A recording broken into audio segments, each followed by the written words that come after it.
I was able to install this on my 2001 Toyota Solara Convertible. It was great because I didn't have to undo the convertible top. I'm not a real mechanical person, and I was able just to, with some screws, some wire, to be able to make it work. And I highly recommend this rather than the latch. The latch I would have needed to take off my top, I think.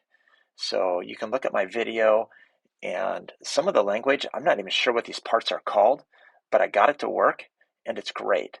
The Toyota dealer said they couldn't do it. The convertible top guy said he couldn't do it, and I'm glad I was able to do it myself and save some money. These little screws by the weather stripping come off with a Torx screwdriver, T10. These screws need to come out as well.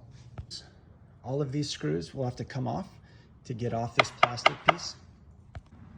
Both of these will need to come off too to get around the latch to pull off this plastic piece.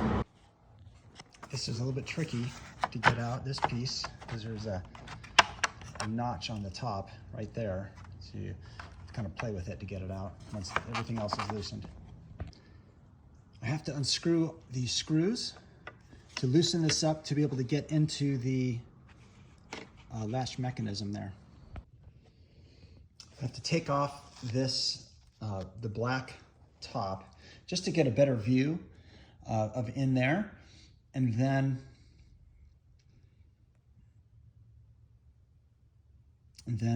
you're able to reach it to get to the pin and to install the other piece. I actually had the top halfway up when I inserted the spring and the new socket, but I did have to take off the black liner of the top there. Then I took a nail and pounded out the cotter pin that was in there. The rivet comes out slowly. I took some metal wire and closed up the spring. I wrapped the wire around this to hold the spring in place so I can slide in the new rivet. I'm going to set it in and slide the cotter pin in. I need to see how tight this is and adjust it. I want it to be snug, but not too tight.